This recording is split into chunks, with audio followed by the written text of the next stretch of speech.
brought to you by Hire and ITIL. Better stick around if you want it. You gotta prove it like we do it. आज से कुछ 2000 साल पहले प्राचीन रोम संपन्नता का पर्याय, कला, विज्ञान और दर्शन की भट्टी। यहीं से तमाम दार्शनिक निकले, यहीं से हमारी तारीखें निकली। दरअसल साल के महीनों के नामों का भी रोम से गहरा नाता है। जनवरी रोमन गॉड जैनस के नाम पर रखा गया। मान्यता है जैनस के 2 चेहरे थे, ये भूत और भविष्य दोनों देख सकते थे। फरवरी का नाम प्राचीन रोमन पवित्रता के त्योहार फेब्रुआ पर पड़ा। वहीं जुलाई और अगस्त रोमन इतिहास के 2 जाने माने सम्राटों के नाम पर हैं, जूलियस सीजर और रोम का पहला सम्राट अगस्टस के नाम पर। इन बातों से विश्व के भूत और वर्तमान पर रोमन साम्राज्य के प्रभाव की आप कल्पना कर सकते हैं। ये साम्राज्य खूब फला, खूब फूला, तरक्की की, समय समय पर निरंकुश भी हुआ।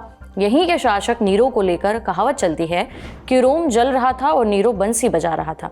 हालांकि बंसी वाली बात के ऐतिहासिक सबूत नहीं है, पर रोम के राजाओं के निरंकुश होने के सबूत जरूर मिलते हैं, मानो इन्हें भगवान का भी डर ना हो। एक दौर में प्राचीन रोमन साम्राज्य इंसानों को बड़ी संख्या में गुलाम रखता था, इतना कि ये गुलाम यहाँ के अर्थ, समाज और संस्कृति में समा गई थी। पर एक रोज क्रांति होती है, एक गुलाम जंजीरें तोड़ देता है, बगावत करता है, ऐसी कि रोमन साम्राज्य का तख्त हिल जाता है।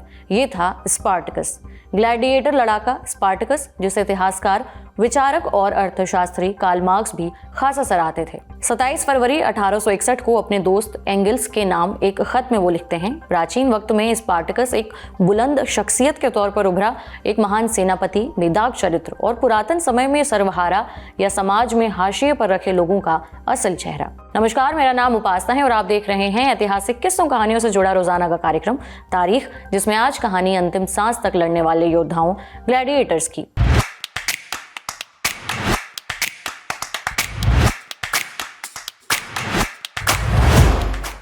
इतिहास उन झूठों का समुच्चय है जिन पर लोगों ने साझा सहमति बनाई। ये बात पूर्व फ्रांसीसी सम्राट नेपोलियन बोनापार्ट ने कही थी। इतिहास को लेकर तमाम लोग ये मत रखते हैं, क्योंकि इतिहास में जीतने वाले ही इतिहास लिखते हैं, या ये कहें कि लिखवाते हैं। कुछ 2100 साल पहले स्पार्टकस नाम के गुलाम की कहानी ऐसी ही है। स्पार्टकस को भी इतिहास में वो ओहदा नहीं दिया गया जिसके वो लायक था, एक क्रांतिकारी, सेनापति और ग्लैडिएटर, जिसने गुलामों के सिर उठाने की मुहिम की अगुवाई की, जो तीसरे सर्वाइवल युद्ध के तौर पर जाना जाता है। इससे पहले भी इटली के सिसिली में हुए 2 सर्वाइवल युद्धों में गुलामों ने सर उठाने की कोशिश की थी। ये वही सिसिली है जहां गॉडफादर फिल्म में डॉन कार्लियानी का छोटा बेटा माइकल छिपने के लिए जाता है। खैर, आगे चलते हैं। स्पार्टकस की कहानी भी कई तरह से लिखने की कोशिश की गई। तत्कालिक रोमान इतिहासकार उसमें राजसी खून होने की बात कहते हैं, जिसकी वजह से उसमें असाधारण शक्तियां थी। साथ ही उसकी पत्नी को पुजारन भी बताया जाता है। हालांकि कुछ लोग इन सभी को इतिहासकारों का प्रोपेगेंडा बताते हैं, ताकि राज करने वालों की शर्म और बेइज्जती पर पर्दा डाला जा सके कि कैसे गुलामों और अखाड़ों में जानवरों की तरह लड़ाए जाने वालों ने सत्ता के खिलाफ हथियार उठाए और उसे घुटनों पर ला दिया। स्पार्टकस की कहानी पर वापस आते हैं। ये कहां से था, इसकी ठीक जानकारी नहीं मिलती है, पर बताया जाता है कि ये प्राचीन फ्रांस, आज के बुल्गारिया से ताल्लुक रखने वाला था। ये कुछ वक्त तक रोम की सेना से भी जुड़ा रहा, पर किन्हीं वजहों से इसे एक गुलाम के तौर पर बेच दिया गया। कुछ जुर्म से इसका नाता होने की बात कहते हैं। इतिहासकार प्लूटार्क स्पार्टकस के साथ उसकी पत्नी को गुलाम बनाए जाने का जिक्र भी करते हैं। बहरहाल, किसी भी सूरत में स्पार्टकस की नीलामी लगाकर उसे बेच दिया गया और वो एक गुलाम था। फिर उसे कपुआ में ग्लैडिएटर की ट्रेनिंग के लिए भेज दिया गया, जहां मौत के खेल में हिस्सा लेने के लिए इसे तैयार किया जाने लगा। दरअसल उस दौर में रोमन साम्राज्य फैल रहा था, सेना का बोलबाला था, लड़ाइयाँ और खून खराबा आम जिंदगी तक पहुंच रहे थे। वहीं दूसरी तरफ इंसानों की खूनी लड़ाइयाँ, ग्लैडिएटर खेल मनोरंजन का हिस्सा थे। आज की पीढ़ी को ये समझाना मुश्किल हो सकता है कि कोई कैसे इंसानों को आखिरी सांस तक लड़ते देखकर मनोरंजन पा सकता है।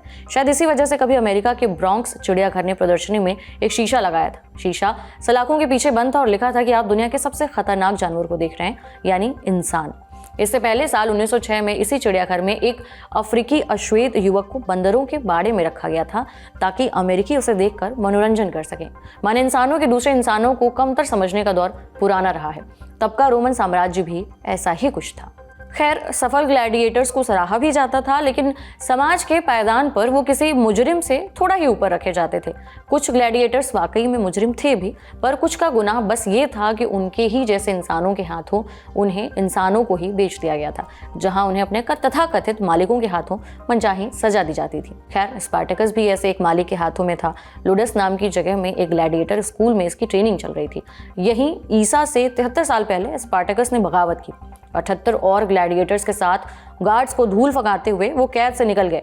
दुकानों से चाकू और गाड़ी भरकर हथियार लूटकर सभी गुलाम वेसुवियस पहाड़ पर जा पहुंचे। यहाँ उसने अपनी ही तरह के 2 और ग्लैडिएटर्स को अपना लेफ्टिनेंट नियुक्त किया। बगावत की खबर जल्द ही दूसरों तक गई। दूसरे गुलामों के सीने तक ये आग पहुंची। स्पार्टकस की सेना बढ़ने लगी।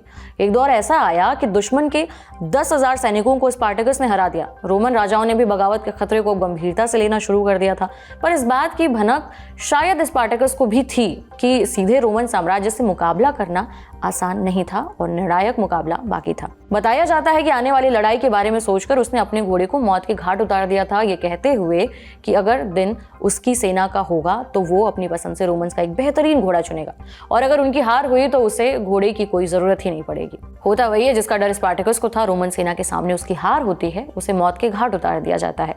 कुछ सैनिक भाग जाते हैं और कुछ पकड़ लिए जाते हैं, जिन्हें चौराहों पर लटका कर मार दिया जाता है, बताते हुए कि बगावत का अंजाम ये होगा।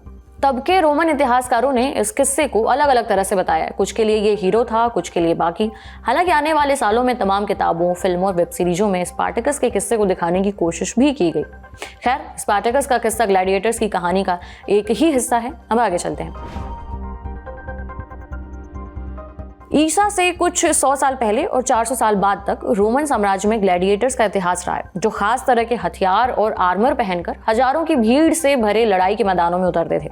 इनकी खूनी लड़ाई रोमन साम्राज्य में मनोरंजन का एक बड़ा जरिया थी। दरअसल रोमन्स इटली के एट्रस्कन्स से कई मामलों में प्रभावित थे, जिसमें से एक इन ग्लैडिएटर जैसे खेलों का आयोजन भी था। बताया जाता है कि शुरुआत में इन्हें धर्म से जोड़कर भी देखा जाता था। हारे हुए ग्लैडिएटर की मौत में इसकी छवि दिखती थी, जब मैदान में युद्ध के भगवान हर्मेस के दूत जैसे कपड़े पहने एक शख्स हारने वाले के सिर पर तीर मारकर उसकी हत्या करता था और मुकाबला खत्म करता था। लंबे समय तक रोमन ग्लैडिएटर्स गेम सम्राटों और राजसी लोगों के रईसी दिखाने का भी एक जरिया रहे। ये कभी किसी युद्ध की जीत का जश्न मनाने के लिए आयोजित किए जाते थे, तो कभी किसी का जन्मदिन।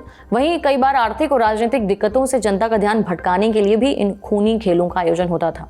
इन खेलों में कई बार कुछ परंपराएं भी थीं। ऐसी एक परंपरा सीना लिबेरा की थी। ग्लैडिएटर्स कई बार लड़ाई से पहले की रात एक भोज में शामिल होते थे। इसमें आम लोगों को भी बुलाया जाता था। इसे नाम दिया जाता था सीना लिबेरा, आखिरी भोज।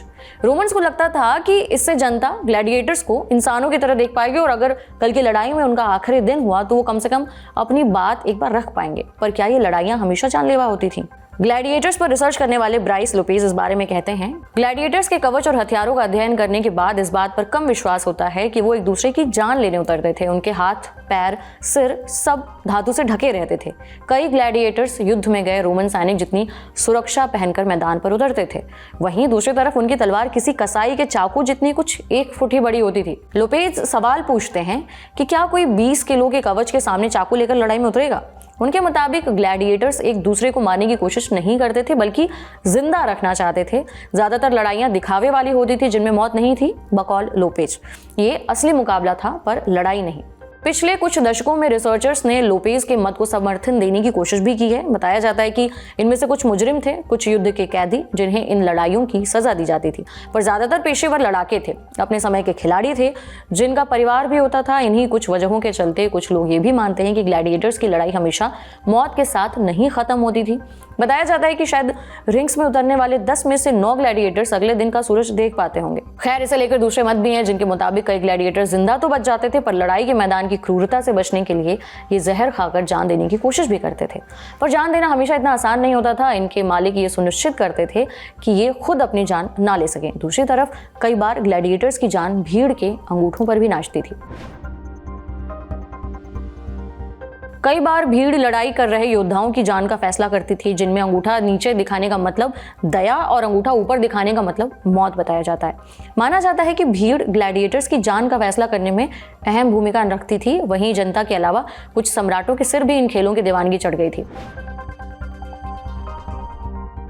रोम का सम्राट कमांड्स भी ग्लैडिएटर्स की लड़ाई में अपनी दीवानगी के लिए जाना जाता था, जो परंपरा के उलट अक्सर खुद मैदान में उतरता था। भीड़ तो उसे एक हीरो और योद्धा के तौर पर देखती थी, पर इसकी लड़ाइयों को फर्जी माना जाता है, जिनमें सामने वाले को कमतर हथियार दिए जाते थे या कई बार कोई जंगली जानवर जैसे शेर उसके सामने उतारे जाते थे, जिन्हें ये धनुष बाण की मदद से मारता था। शायद इन्हीं वजहों से उसे लगता था कि वो हरकुलिस नाम का गॉड है, पर आखिर में इसे एक प्रतिद्वंदी के हाथों ही गला घोटकर मरवा दिया गया था।